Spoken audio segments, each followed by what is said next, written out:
Another position, certainly, Nick, we want to ask you about is the running back position. You make the move to sign veteran Cam Akers, and certainly somebody that's been in the NFL for a long time. In the last couple of years, he's kind of been a journeyman, but he's been somebody that's, been productive at times. So what does him signing with the Saints mean for the team? And also, what's it mean for our guy, Clyde Edwards-Helaire, as well? Like, he was a veteran running back on that team behind AK. Like, how do you kind of see maybe the pecking order of the running back room now? It's interesting, man. Like, I don't. They either have a ton of guys there, or they have nothing behind Alvin, and it could really go either direction. These aren't really the practices to evaluate it. They aren't running the ball at all. No offensive lineman on the field, no D line. Like, you can't really see anything there. Akers didn't do anything that really caught my eye. It looked like he moved well. I don't know what that means overall, but it didn't look like a guy coming off like a second Achilles injury. But how far along is he actually in that? I can't really judge that right now. There's a lot of guys in that mix though. Like, there's Velus Jones who I think moves well. Marcus Yarns, the undrafted rookie, he moves well. Xavier Balade, he had like 1,200 yards, I think, his last season in college, UDFA last year. He moves well and kind of pops a little bit. I'm still betting on Kendre Miller. When you go out there and you look at all the guys out there, he just visually looks like the best athlete on a field of athletes. Right. And, if they could figure something out with him, maybe, Clyde, obviously, we saw what he could do. I think pass protection is going to end up being a big part of this, like who can block. Oh, Devin Neal, too. Like, he looked pretty good, too, and he gets involved in the passing game. So, my top three right now, I think, are Alvin, Kendre, and Devin Neal.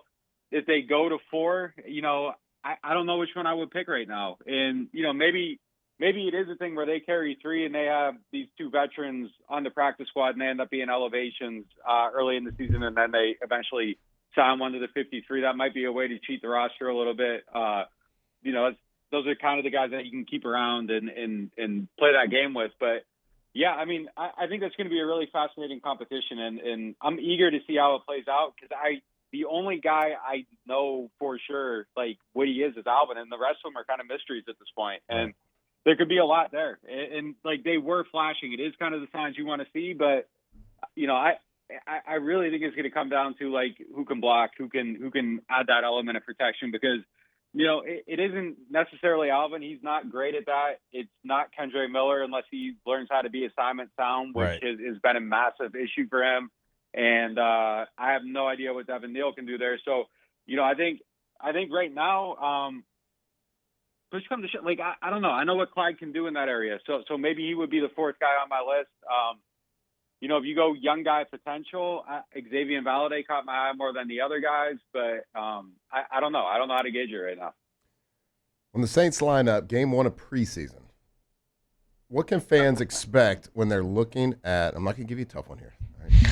All right. What can fans expect when they watch the offense? What kind of tempo has Kellen Moore brought? Are we like a traditional huddle team, muddle huddle? Do we work some tempo in practice? What's kind of the majority as far as a tempo, how the offense is doing? Yeah, that's one of the things that I think he does really well, and it's a good mix.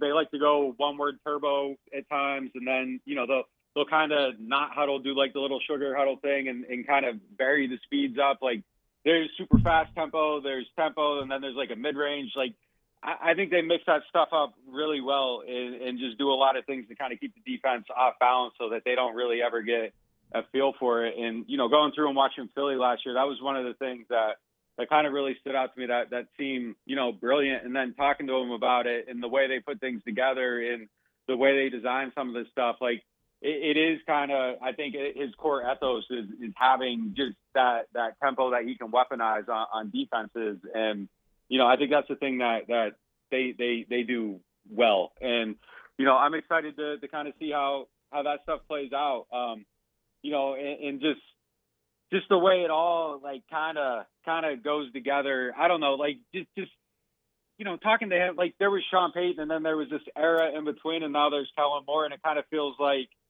when you're talking to people, there's just sure answers for things again, and that at least gives you a little bit of confidence in the idea of what they're doing. And I think it's very well put together, and You know, I'm thinking that that's a way that they're gonna, you know, shine this season is through that tempo stuff. And yeah, I think he just has a really good tempo package. All right. What about the tush push, brotherly shove, whatever you want to call it? Are we going to see that in the Superdome this year with the New Orleans Saints? You know, I think they should. I had no idea how much time they put into that.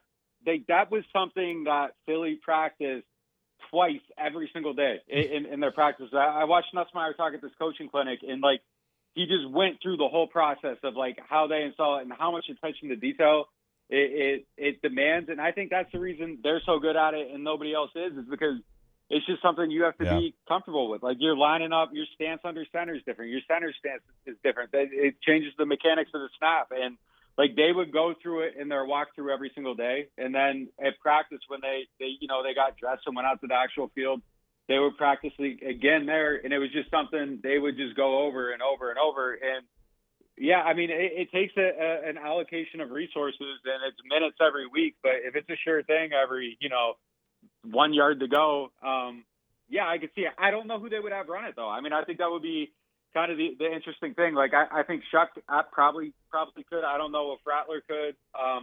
Obviously Taysom's right there, but I don't know with the smaller hands if in the ball security issues we've seen throughout his career, if he's the right candidate for it. I don't know. It's something though that I think they should use if you have an automatic play and you have the keys for how to run it. I think it would be a shame if they didn't. All right, last thing before we let you go, do we have a fullback, perhaps, maybe, sort of, kind of, on the roster? What's it looking like at the fullback position? The people want to know. It's over, man.